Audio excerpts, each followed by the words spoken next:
রাধে রাধে বন্ধুরা, চলে এলাম নতুন একটা ভিডিও নিয়ে। আশা করি তোমাদের ভিডিও দেখতে খুব খুব ভালো লাগবে। যারা আমার জন্য না, আমি শ্রীময়ী আজ ক্রিয়েটিভিটি। তো চলো ভিডিওটা স্টার্ট করা যাক।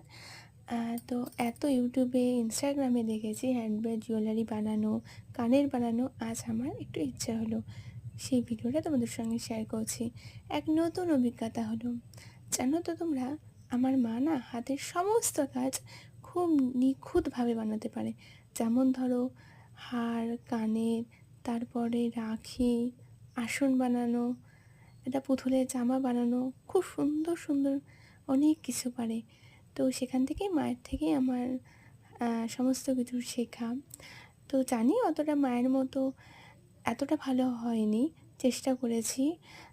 কেমন হয়েছে তোমরা কিন্তু জানাতে একদম ভুলো না।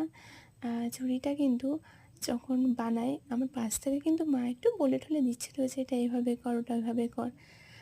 চুড়িতে যখন কাপড়টা দিই, আমি দেখো একটুখানি বেঁকিয়েও ফেলেছি। তো যাই হোক, প্রথমবার বানাচ্ছি, অনেক ভুল ত্রুটি করেছি। প্লিজ তোমরা কেউ কিছু মনে করো না, আমাকে সাপোর্ট করো। ভিডিওগুলো যদি তোমাদের ভালো লাগে অবশ্যই লাইক করো। তোমরা যদি এরকম সুন্দর সুন্দর ভিডিও দেখতে চাও তাহলে আমার পাশে থেকো। তোমাদের সঙ্গে গল্প করতে করতে দেখো এখন মোটামুটি চুড়ি বানানো কমপ্লিটের দিকেই। এখন কড়িগুলো দিয়ে দিচ্ছি। সত্যি কথা জানো তো, আমার বাবাও কিন্তু হাতের কাজ খুব ভালো। আমার বাবা কিন্তু খুব সুন্দর আঁকতে পারে, তারপরে মাটির পুতুল বানাতে পারে, খুব সুন্দর সুন্দর পারে। কোনো একটা সময় মায়ের হাতের কাজ আর বাবার হাতের কাজ তোমাদের সঙ্গে শেয়ার করব। তো কেমন হয়েছে তোমরা কিন্তু একদম জানাতে ভুলো না। ভিডিওটা ভালো লাগলে তোমরা লাইক করে দিও আর আমার পাশে থেকো।